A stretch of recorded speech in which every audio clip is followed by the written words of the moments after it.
General organic chemistry के अंदर mainly 4 तरह के इफेक्ट होते हैं।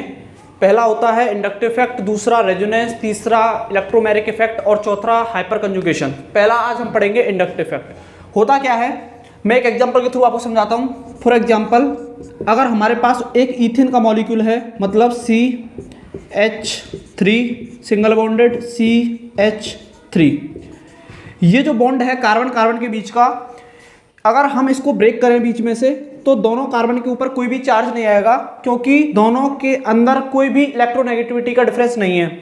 लेकिन अगर इसी मॉलिक्यूल में से अगर हाइड्रोजन को हटा के इस जगह पर क्लोरीन लगा दी जाए, CH3 सिंगल बॉन्डेड CH और Cl, अब तुम्हें दिखाई दे रहा होगा इस जगह पर मैंने हाइड्रोजन को हटा के Cl लगा दिया, तो कार्बन और क्लोरीन दोनों के बीच में इलेक्ट्रोनेगेटिविटी का डिफरेंस है और chlorine is more electronegative than carbon. तो इस कोवलेंट बॉन्ड में पाए जाने वाले 2 इलेक्ट्रॉनों को क्लोरीन अपनी तरफ अट्रैक्ट कर लेगा, जिसकी वजह से इस पर पार्शियल नेगेटिव चार्ज आ जाएगा और कार्बन के ऊपर पार्शियल पॉजिटिव चार्ज आ जाएगा। इस पार्शियल पॉजिटिव चार्ज जो कार्बन के ऊपर आया है वो पहले नहीं था, ये बॉन्ड पहले नॉन पोलर था। ये बॉन्ड पहले नॉन पोलर बॉन्ड था। नॉन पोलर का मतलब है इस पर कोई चार्ज डेवलप नहीं था। लेकिन इस पॉजिटिव चार्ज जो ये कार्बन के ऊपर आया है, अगर मैं इसको del1 पॉजिटिव मानूं तो ये इस वाले कार्बन के इलेक्ट्रॉनों को भी अपनी तरफ अट्रैक्ट करेगा, जिसकी वजह से इस कार्बन पर भी पॉजिटिव चार्ज आ जाएगा। तो इसको मैंने del2 पॉजिटिव माना। अब ये जो बॉन्ड है कार्बन कार्बन के बीच का, अब ये बॉन्ड पोलर बॉन्ड आगे बन गया, क्योंकि इन दोनों में चार्ज डेवलप हो गया। पहले ऐसा नहीं था। क्यों नहीं था? क्योंकि पहले इस जगह पर कोई भी हेलोजन वगैरह ग्रुप नहीं लगा हुआ था, तो दोनों की इलेक्ट्रोनेगेटिविटी सेम थी। यहां पर अब ये बॉन्ड कैसा बन गया? पोलर बॉन्ड बन गया। क्यों बन गया? क्योंकि मैंने इस जगह पर हाइड्रोजन को हटा के क्या लगा दिया? Cl लगा दिया। तो Cl ने अपना इफेक्ट इंड्यूस कर दिया पूरी की पूरी चेन में। इसको ही बोलते हैं इंडक्टिव इफेक्ट।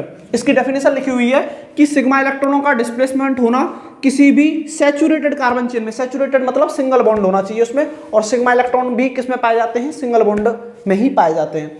और हम एक एंड पर, किसी भी कार्बन की चेन के एंड पे क्या लगा दें? एक पोलर कोवेलेंट बॉन्ड लगा दें, जैसे कि कार्बन और क्लोरीन के बीच में था। ये होता है इंडक्टिव इफेक्ट। इसके और भी कुछ फीचर्स होते हैं, जैसे ये एक परमानेंट इफेक्ट है। परमानेंट का मतलब है ये हमेशा मॉलिक्यूल के अंदर पाया जाएगा जहां भी इलेक्ट्रोनेगेटिविटी का डिफरेंस होगा। जब भी एक मॉलिक्यूल, ऑर्गेनिक मॉलिक्यूल के अंदर 2 एलिमेंटों के बीच में इलेक्ट्रोनेगेटिविटी का डिफरेंस होगा, वहां पे दोनों के ऊपर पार्शियली चार्ज डेवलप हो जाएगा।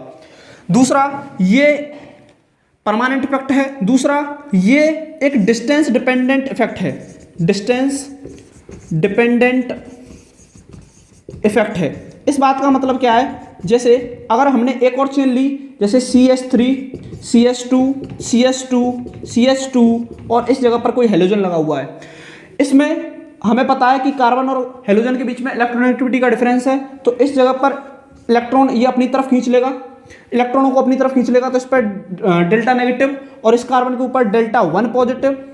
अब ये जो del1 पॉजिटिव है ये इस वाले कार्बन के इलेक्ट्रॉनों को खींचेगा, तो इस कार्बन पर भी पॉजिटिव चार्ज डेवलप हो जाएगा, उसे मैंने del2 पॉजिटिव माना। और ये जो del2 पॉजिटिव है ये तीसरी कार्बन के इलेक्ट्रॉनों को भी खींचेगा, तो इस पर क्या आ जाएगा? del3 पॉजिटिव आ जाएगा। तो जैसे जैसे डिस्टेंस बढ़ती जाएगी मॉलिक्यूल में, सॉरी कंपाउंड के अंदर चार्ज डेवलप होता जाएगा, और जो del1 होगा उसका चार्ज सबसे ज़्यादा होगा, क्योंकि क्लोरीन, जो भी मॉलिक्यूल है, क्लोरीन ब्रोमो आयोडो फ्लोरो, जो भी हमने इस जगह पर लगाया है, वो इस कार्बन के इलेक्ट्रॉनों को डायरेक्टली खींच रहा है। इसके बाद del2 पॉजिटिव इससे कम और del3 पॉजिटिव सबसे कम होगा। तो del1 पॉजिटिव का जो मैग्नीट्यूड होगा वो सबसे ज़्यादा होगा, del2 पॉजिटिव का उससे कम, और del3 पॉजिटिव का सबसे कम मैग्नीट्यूड होगा। अगर तीसरी कार्बन के बाद की बात करी जाए तो इंडक्टिव इफेक्ट लगभग 3 कार्बन तक ही माना जाता है। चौथी कार्बन के बाद ये नेग्लिजिबल माना जाता है। इंडक्टिव इफेक्ट नेग्लिजिबल होता है, तो लगभग 3 कार्बन तक ही हम इंडक्टिव इफेक्ट की स्टडी करते हैं। चौथी कार्बन के बाद हम इसे नेग्लिजिबल मानते हैं। एक पॉइंट और लिख सकते हैं हम इसमें कि इंडक्टिव इफेक्ट तभी जनरेट होगा जब 2 मॉलिक्यूल के बीच, 2 एलिमेंट के बीच में क्या होना चाहिए? Electronegativity difference. When 2 elements have electronegativity difference. Electronegativity का मतलब होता है कि इलेक्ट्रॉन पेयर को अपनी तरफ अट्रैक्ट करने की टेंडेंसी जिसकी ज़्यादा होगी वो खींच लेगा, उस पर नेगेटिव चार्ज आ जाएगा, और जिस पे इलेक्ट्रॉन नहीं होंगे उस पर पॉजिटिव चार्ज आ जाएगा। तो अगर कोई दिक्कत है तो कमेंट सेक्शन में पूछ सकते हैं। This is all about inductive fact.